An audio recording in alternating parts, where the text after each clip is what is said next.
Apa itu rabies? Pernah nggak sih kalian dengar ada orang-orang yang bilang, hati-hati sama anjing rabies, jangan sampai kegigit ya. Memang sih, kalau kegigit anjing itu secara umum bahaya. Tapi, kenapa ya? Terutama untuk anjing rabies, kita selalu diingatkan supaya tidak tergigit. Memangnya rabies itu penyakit apa sih? Terus, kalau kita tergigit, apa yang terjadi? Ada yang bilang anjing rabies itu sama seperti anjing gila. Memangnya apa sih yang terjadi sampai anjing itu bisa terkena rabies? Nah, supaya lebih jelas tentang hal ini, kita kenalan yuk dengan penyakit yang satu ini. Pertama-tama, kita kenalan dulu dengan arti kata rabies. Rabies ini berasal dari bahasa Latin rabere. Rabere berarti amarah atau kemarahan. Kalau orang-orang zaman dahulu melihat bahwa hewan ataupun manusia yang terserang penyakit ini terlihat seperti marah-marah, galak, ganas, dan kehilangan akal sehat. Seiring berkembangnya ilmu pengetahuan, pemahaman tentang rabies menjadi lebih jelas, dan penyakit ini dipahami sebagai penyakit infeksi virus yang menyebabkan peradangan pada otak, sehingga dapat mengakibatkan kerusakan pada otak. Air liur tersebut dapat masuk ke dalam tubuh hewan atau manusia lain melalui gigitan yang mengakibatkan luka terbuka. Selain dari air liur, virus rabies juga bisa ditularkan melalui cakaran hewan yang menyebabkan luka terbuka. Virus tersebut akan masuk melalui luka terbuka ke dalam saraf tepi. Kemudian akan bergerak menyebar di sepanjang sistem saraf sampai ke otak atau jaringan otot. Setelah virus sampai ke otak, maka virus akan berkembang biak, lalu menyebar kembali ke berbagai organ tubuh melalui saraf tepi. Pada awal infeksinya, penyakit ini ditandai dengan gejala ringan, seperti demam, lemas, dan nyeri kepala. Setelah itu, gejala akan berkembang menjadi perasaan cemas yang berlanjut menjadi gelisah, dan pasien akan terlihat bingung namun tetap gelisah dan marah-marah. Biasanya, pada luka bekas gigitan juga akan terasa kesemutan selama beberapa hari pertama. Penyebaran penyakit ke dalam saraf tepi juga akan mengakibatkan peningkatan produksi air liur, sehingga orang yang mengalami rabies akan terlihat seolah-olah mulutnya berbusa. Kemudian, akan terjadi hal yang dikenal sebagai hidrofobia, atau ketakutan terhadap air, karena orang-orang dengan rabies akan mengalami kesulitan untuk menelan. Air tidak bisa ditelan, jadi sebisa mungkin kita hindari saja air itu. Kurang lebih, begitulah cara pikir orang yang menderita rabies. Setelah gejala-gejala yang tadi, virus rabies akan berlanjut mengakibatkan peradangan dan kerusakan pada otak. Peradangan dan kerusakan yang terjadi akan terus berlanjut sampai akhirnya mengakibatkan kematian.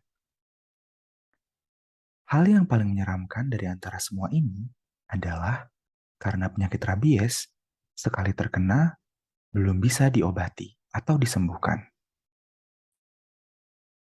Kedengarannya sangat menyeramkan ya, tapi teman-teman tidak usah takut, karena sudah ada berbagai cara yang bisa kita lakukan untuk mencegah terjadinya penyakit ini.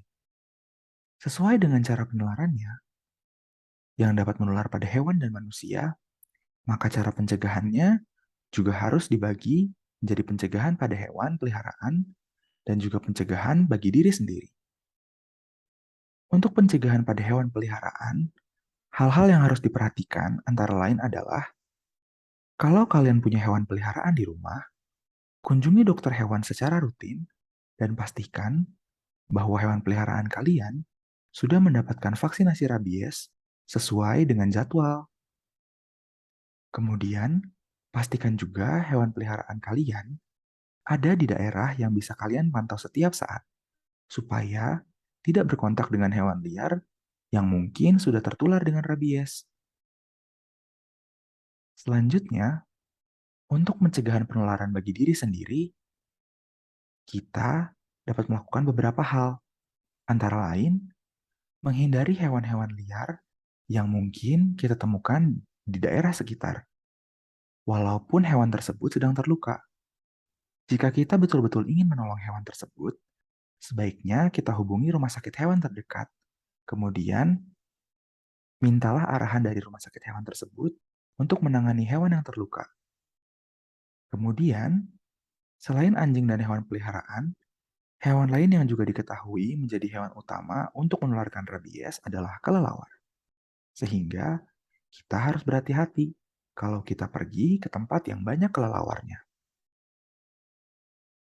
Selain dua cara ini, ada juga cara lain yang terbukti sangat efektif untuk mencegah terjadinya rabies, yaitu vaksinasi anti-rabies. Seperti yang kita sudah bahas sebelumnya, penyakit rabies ini merupakan penyakit infeksi yang disebabkan oleh virus. Oleh sebab itu, ada kemungkinan untuk dicegah melalui vaksinasi. Vaksinasi pada rabies terdiri dari dua jenis vaksin. Vaksin pasca pajanan yang diberikan untuk orang-orang yang sudah tergigit atau tercakar hewan liar, baik hewan liar yang sudah diketahui atau tidak diketahui menderita rabies. Imunisasi pasca pajanan harus diberikan sesegera mungkin setelah terjadi cakaran atau gigitan dari hewan liar, dan harus diberikan sebelum gejala-gejala mulai muncul pada orang yang tergigit atau tercakar. Karena jika sudah muncul gejala, berarti virus sudah berhasil menginfeksi. Selanjutnya, vaksinasi prapajanan.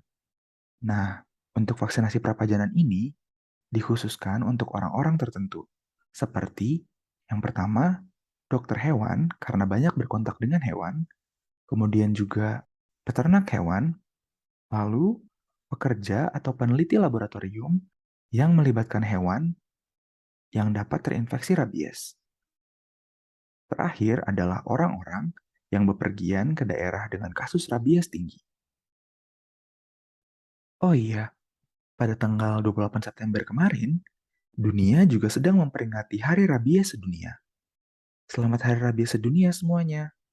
Semoga melalui video ini, kalian bisa semakin mengenal penyakit rabies dan bisa terhindar dari penyakit yang satu ini. Demikian merupakan penjelasan singkat hari ini tentang apa itu rabies. Semoga bermanfaat. Untuk diingat, video ini hanya merupakan gambaran awal, sehingga tidak dapat dijadikan satu-satunya acuan. Jangan lupa untuk like, share, dan subscribe. Untuk teman-teman yang punya pertanyaan menarik lainnya, boleh tulis di kolom komentar ya. Terima kasih sudah menyaksikan. Sampai jumpa di video selanjutnya.